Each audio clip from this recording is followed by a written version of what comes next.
Neil and I are actually more native writers than we are video creators. We've been pretty good at writing in the past. It's just we've gotten lazy with it. You continually post crap content, which Eric and I are both guilty of. Then when you post good stuff, your users aren't engaging because they're used to seeing crap. All right, so we're going to talk about why we're going 10x harder on written content now. So Neil, you want to share your story?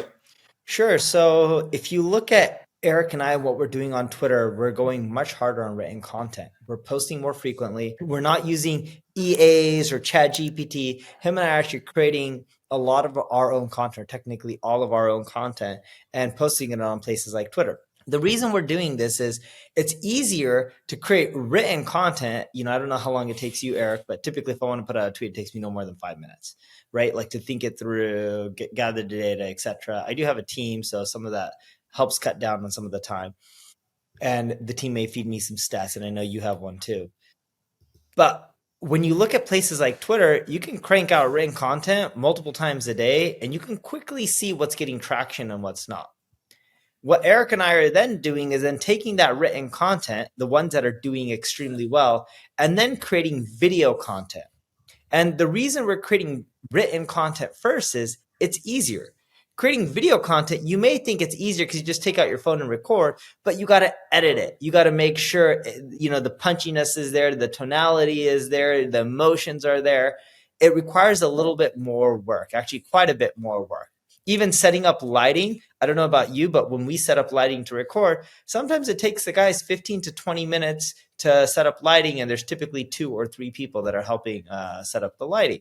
So what we tend to do is focus on written content, figure out what's working. And when we say written content, we're talking about small, condensed written content, maybe 200 words max.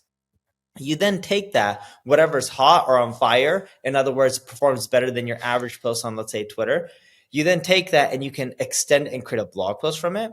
You can then take the hot ones and then create video content from it, shorts and long format. Now you have content for YouTube, Facebook, Instagram, the list goes on and on. But that's a playbook we're running, and it seems to be working exceptionally well. And on certain social networks like LinkedIn, what we'll do is we'll take the written content that's hot on Twitter, create a video from it, upload the video with the written content on places like LinkedIn that like both, and then post it and see how it performs. Yeah.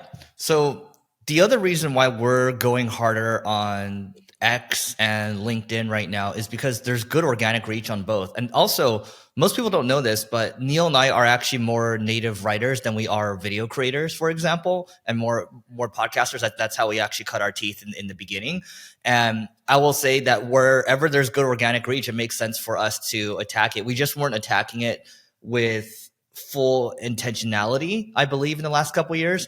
Now, even we're just getting started again. I look at Neil's post, I look at my post. It's like, okay, like, sure, before Neil, maybe mostly his posts would get 5,000 views or so, which is decent, right? Now they're getting anywhere from 10, 15, 20,000 plus views, and it's just getting started. I think we have this theory that there's like the algorithm needs to start to trust you again, right? Once it starts to trust you again, it'll start to give you more reach, just like it does same thing with YouTube, right? So that's another big reason why we're putting more effort into it. And then to Neil's point too, so we talked to our mutual friend, Alex Hormozi. That's where he just will spit out his stream of consciousness, and then whatever tends to work, he'll then make into a longer form piece, and then maybe he'll chop it up for shorts, or maybe he'll even create a native version for LinkedIn as well. And that's how you can, approach omni-channel from a more intentional standpoint. But you also have to reconsider what you're really strong at. For us, we've been pretty good at writing in the past. It's just we've gotten lazy with it. Yeah, and we also believe, like what Eric said, to double down on it, it's like the Google sandbox, right? People used to talk about that years and years ago. Sometimes you got to do quite a bit of work, and it just pays off, maybe not a month or two down the road, but 3, 4, 5, 6 months. And that's what we believe with a lot of these algorithms. And we've seen it. They're all very similar in which if you continually post crap content, which Eric and I are both guilty of, right? Just posting links and being lazy about it. Then when you post good stuff, your users aren't engaging because they're used to seeing crap. So it takes time to warm them up, get them to engage again. And once you get more love from your users, then you'll start, seeing the network effect of your content really spreading.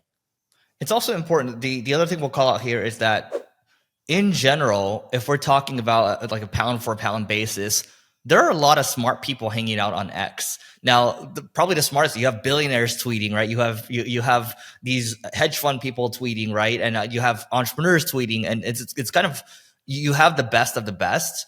And at least that's from my perspective. And LinkedIn, you have a very B2B environment as well. So as long as there's good organic reach and it's reaching the right people, it makes sense for us to spend time on these platforms. Again, we just haven't been as intentional as we would have liked to be. Yep. So go out there, and we recommend that you highly do this for 2024. Spend way more time on written-based content and short-form written content, because it'll tell you what's gaining traction and then what you should turn into long-form content, as well as short-form and long-form videos as well, or even potentially podcast episodes. All right. That's it for today. Please don't forget to rate, review, subscribe, and we will see you tomorrow.